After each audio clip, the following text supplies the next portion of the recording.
ఇవే పక్కన చిన్న ఢాబా, పొగ ఎగిసే తవ, ప్లాస్టిక్ కుర్చీలు, బతుకుదెరువు కోసం ఆగని చేతులు. రండి, వేడి రొట్టె, కారం కూర, కూర్చోండి. అక్కా 2 రొట్టెలు త్వరగా, టైం లేదు. అవునన్నా, తవ వేడిగా ఉంది, వెంటనే. అక్కా, నీ రొట్టెలకి ఒక వాసనే వేరు. ఏ మసాలా? మసాలా కాదు, చేతి రుచి. తినాక చెప్పు. నీ చేతులు ఆగట్లే అక్కా, రోజంతా ఇదేనా? ఆగితే కడుపు ఆగిపోతుందన్నా. అక్కా, కారం ఎక్కువ వేయి, నాకు కారం ఇష్టం.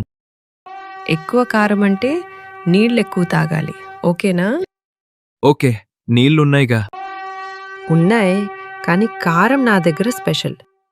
అయ్యో, ఈ వాసనకి ఆకలి పెరిగింది. వేగంగా పెట్టు.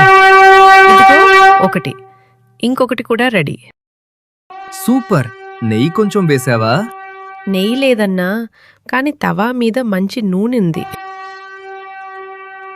సరే, బిల్లెంత? 25. ఢాబా లోపల చిన్న కౌంటర్ దగ్గర లాల్చీ కూర గిన్నె కలుపుతూ, పక్కన నీళ్ల బిందె, బయట ట్రక్కుల శబ్దం. అక్కా, నువ్వొక్కడే నడుపుతావా ఈ డాబా? ఇప్పుడొక్కడే, ముందు అమ్మ ఉండేది.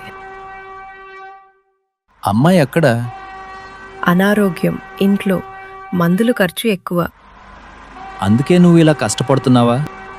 కష్టం కాదు, పని. పని ఉంటేనే బతుకు. నీ కళ్ళలో అలసట కనిపిస్తోందక్కా. అలసట రోజుకి రాత్రికి మారిపోతుంది, చేతులు మాత్రం ఆగవు.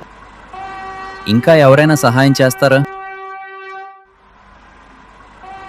పక్క డాబా వాళ్ళు చూసి నవ్వుతారు.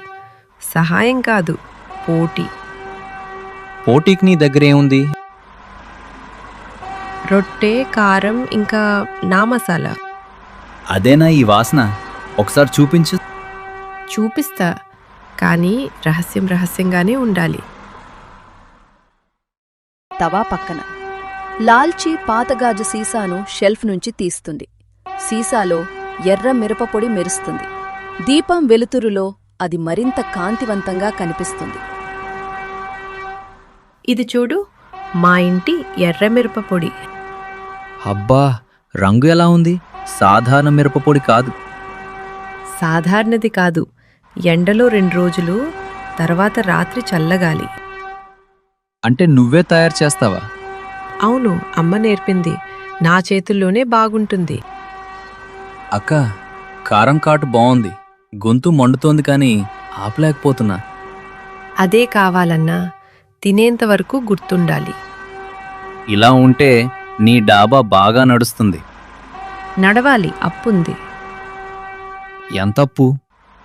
చాలా కాదు, కానీ నా రోజుకి ఎక్కువ. నీ స్పెషల్ మసాలా అమ్మితే బావుండేది. అమ్మాలా? అవును, చిన్న ప్యాకెట్లు. హైవే మీద అందరికీ ఇష్టం. ఆలోచిస్తా, కానీ మొదట ఢాబా నిలబడాలి. రాత్రి ముదురుతోంది. కస్టమర్లు తగ్గారు. లాల్చీ కౌంటర్ దగ్గర టిన్ డబ్బా తెరిచి నోట్లను సర్దుతుంది. బయట గాలి, దూరంగా ట్రక్కుల హారన్. ఇవాళ ఎంతొచ్చిందో చూద్దాం. 10, 20, 50. అయ్యో, ఇంకా కొంచెం ఎక్కువైనా బావుండేది. అలసిపోయిన కళ్లతో లెక్కలు చూస్తున్న లాల్చీ చేతుల్లో చురుకు తగ్గదు. ప్రతి నోటు ఆమెకి రేపటి ఆశ. మందులకి, పిండికి మిగిలేదేమిటి? రేపు జనాలు ఎక్కువొస్తే బావుంటుంది. ఓయ్, డాబా ఓపెన్ ఉందా? ఉంది, రండి. ఏమీ కావాలి? నీ దగ్గర అదే ఎర్ర మిరపపొడి ఉందా? ఎందుకు? రొట్టెలకు వేయాలా? కాదు, నాకు ఆ సీసానే కావాలి. సీసా ఎందుకు? దానికి ధర చెప్పు వెంటనే. అది అమ్మడానికి కాదు. అమ్మితే నీ అప్పు ఒక్కరోజులో తీరుతుంది. నువ్వెవరు? చెప్పడానికి టైం లేదు. రేపు రాత్రి నిర్ణయం తీసుకో. ఉదయం బస్సు గ్రామం దగ్గర ఆగింది. కార్తీక్ దిగాడు. చుట్టూ పచ్చని పొలాలు, నిశ్శబ్దమైన గాలి. అతని ఇంటివైపు నడిచాడు. సరస్వతి అతన్ని చూసి ఆశ్చర్యపోయింది. కార్తీక్? ఆమె కళ్లలో ఆనందం మరియు కన్నీళ్లు. ఎలా ఉన్నావమ్మా? ఇప్పుడు బాగున్నాను నిన్ను చూశాక. రామయ్య నిశ్శబ్దంగా చూస్తున్నారు. రామయ్య నెమ్మదిగా మాట్లాడాడు. ఎంత రోజులయిందిరా? ఇంటిదారి గుర్తు వచ్చిందా? కార్తిక్ కొంచెం సిగ్గుగా నవ్వాడు. కార్తిక్ గ్రామం చుట్టూ తిరిగాడు. చాలా విషయాలు మారిపోయాయి. చెరువు నీరు తగ్గిపోయింది. పొలాల్లో రైతులు ఆందోళనగా ఉన్నారు. అను పరిగెత్తుకుంటూ వచ్చింది. అన్నయ్యా, ఆమె కార్తిక్ చేతిని పట్టుకుంది. ఇప్పుడైనా ఇక్కడే ఉంటావా? కార్తిక్ నిశ్శబ్దంగా నవ్వాడు. శేఖర్ కార్తిక్ను కలవడానికి వచ్చాడు. నువ్వే కార్తిక్ కదా? నగరంలో పెద్ద ఉద్యోగం చేస్తున్నావట. కార్తిక్ తల ఊపాడు. నీ నాన్నను ఒప్పిస్తే ఈ భూమి మంచి ధరకు కొనేస్తాను. కార్తిక్ ఆశ్చర్యపోయాడు. కార్తిక్ లోపల ఒక పోరాటం మొదలైంది. నగర జీవితం లేదా కుటుంబం? రామయ్య పొలంలో పనిచేస్తున్నాడు. డబ్బు మనిషిని పెద్దవాడిని చేయదు. కష్టం, అదే మనిషి విలువ. కార్తిక్ నిశ్శబ్దంగా వింటాడు. కార్తిక్ చెరువు దగ్గరికి వెళ్ళాడు. అక్కడతనికి ఒక వింత విషయం కనిపించింది. నీరు ఒక పైపు ద్వారా బయటికి వెళ్తోంది. రాత్రి. కార్తిక్ దాక్కొని చూస్తున్నాడు. కొంతమంది వ్యక్తులు చెరువు దగ్గర పనిచేస్తున్నారు. వాళ్లు నీటిని మళ్లిస్తున్నారు. కార్తిక్ అర్థమైంది. ఈ పని వెనుక ఉన్న వ్యక్తి శేఖర్. మన గ్రామాన్ని మోసం చేస్తున్నారు. అప్పుడు మనం ఏం చెయ్యాలి? నిజం బయట పెట్టాలి. కార్తిక్ వీడియో రికార్డ్ చేశాడు. అందులో శేఖర్ వాళ్ళు పనిచేస్తున్నట్టు కనిపించింది. గ్రామస్తులు చెట్టుకింద చేరారు. కార్తిక్ వీడియో చూపించాడు. అందరూ ఆశ్చర్యపోయారు. ఇది అబద్ధం. కాని గ్రామస్తులు నమ్మలేదు. రామయ్య కార్తిక్ వైపు చూశాడు. ఇదే నా కుమారుడు. గ్రామస్తులు పోలీసులకు సమాచారమిచ్చారు. శేఖర్ ప్లాన్ బయటపడింది. చెరువు నీరు మళ్లీ గ్రామానికి వచ్చింది. కార్తిక్ తండ్రితో కలిసి పొలంలో పనిచేస్తున్నాడు. సరస్వతి దూరంగా చూస్తూ నవ్వుతోంది. ఇప్పుడు మన కుటుంబం పూర్తయింది. పంటలు మళ్లీ పచ్చగా పెరుగుతున్నాయి. నేనిక్కడే ఉంటాను. నువ్వు ఎక్కడ ఉన్నా మన విలువలు గుర్తుపెట్టుకో. కార్తిక్ గ్రామంలో కొత్త నీటి ప్రాజెక్ట్ ప్రారంభించాడు. కొన్ని నెలల తర్వాత గ్రామం అభివృద్ధి చెందుతోంది. కొన్నిసార్లు మనకు దూరంగా కనిపించే నిజమైన సంపద మన ఇంట్లోనే ఉంటుంది. కుటుంబం.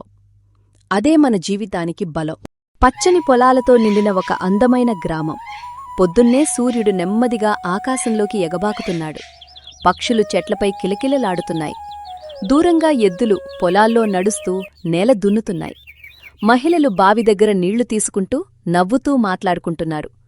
ఈ ప్రశాంతమైన గ్రామం పేరు వెంకటాపురం. ఇక్కడ జీవితం నెమ్మదిగా సాగుతుంది. కాని ఈ గ్రామంలో ఒక కుటుంబం ఉంది. వాళ్ల కథ చాలా మందికి ఒక పాఠం చెబుతుంది. గ్రామం చివర ఒక చిన్న ఇల్లు ఉంది. అక్కడ నివసిస్తున్నాడు రామయ్య. అతను ఒక సాధారణ రైతు. జీవితమంతా ఈ పొలాల్లోనే కష్టపడ్డాడు. వేడి ఎండలో చెమటలు కారుతున్నా అతను పని ఆపలేదు. ఈ భూమి మనకు అన్నం పెడుతుంది. దాన్ని ఎప్పుడూ వదలకూడదు. ఇంట్లో సరస్వతి వంట చేస్తోంది. ఆమె రామయ్య భార్య. కుటుంబాన్ని ప్రేమతో చూసుకునే మహిళ. కాని ఈరోజు ఆమె ముఖంలో ఒక చిన్న ఆందోళన ఉంది. ఎంత రోజులైంది కార్తిక్ ఇంటికి రావడం లేదు. వెంకటాపురం నుంచి దూరంగా ఒక పెద్ద నగరం. పెద్ద భవనాలు, గందరగోళమైన ట్రాఫిక్, అంతా పరుగులు. అక్కడ ఒక ఆఫీస్లో పనిచేస్తున్నాడు కార్తిక్. అతను రామయ్య పెద్ద కుమారుడు. ఈ ప్రాజెక్టు పూర్తయ్యాక కొంచెం విశ్రాంతి తీసుకోవాలి. ఫోన్ మోగుతుంది. హలో అమ్మా. ఎలా ఉన్నావు బాబూ? బాగున్నానమ్మా. ఎప్పుడైనా ఇంటికొస్తావా? కార్తిక్ కొంచెం ఆలోచించాడు. త్వరలో వస్తాను అమ్మా. ఇంకొన్ని రోజులు గడిచాయి. గ్రామంలో ఒక సమస్య మొదలైంది. చెరువు నీరు తగ్గిపోతోంది. రామయ్య చెరువు దగ్గర నిలబడి చూస్తున్నాడు. ఇలా కొనసాగితే మన పంటలు ఎండిపోతాయి. ఆ సమయంలో ఒక కారు గ్రామానికి వచ్చింది. అక్కడినుంచి దిగాడు శేఖర్. అతను దగ్గర్లోని పట్టణంలో ధనవంతుడు. రామయ్య గారు, ఈ భూమి అమ్మేస్తే మీకు మంచి డబ్బు వస్తుంది. రామయ్య గట్టిగా చూస్తాడు. ఈ భూమి అమ్మడానికి కాదు. రామయ్యకు ఒక చిన్న కుమార్తె ఉంది. ఆమె పేరు అను. ఆమె తన తండ్రికి చాలా దగ్గర. నాన్నా, అన్నయ్య ఎప్పుడొస్తాడు? త్వరలో వస్తాడు బంగారం. ఒకరోజు సరస్వతి అకస్మాత్తుగా కుప్పకూలింది. రామయ్య భయపడిపోయాడు. డాక్టర్ ఇంటికి వచ్చాడు. ఆమె చాలా అలసిపోయింది. కొన్ని రోజులు విశ్రాంతి అవసరం. రామయ్య ముఖంలో ఆందోళన. ఈ విషయం కార్తీక్కు తెలిసింది. అతను చాలా రోజుల తర్వాత ఒక నిర్ణయం తీసుకున్నాడు. నేను ఇంటికి వెళ్ళాలి. తల్లి అనారోగ్య వార్త విన్న కార్తీక్ వెంటనే గ్రామానికి రావాలని నిర్ణయించాడు. రాత్రి బస్సులో ప్రయాణిస్తూ అతను కిటికీ బయట చూస్తున్నాడు. నగర లైట్లు నెమ్మదిగా తగ్గిపోతున్నాయి. అతని మనసులో చిన్నప్పటి జ్ఞాపకాలు వస్తున్నాయి. ఎంతకాలం తర్వాత నా ఊరికి వెళ్తున్నాను.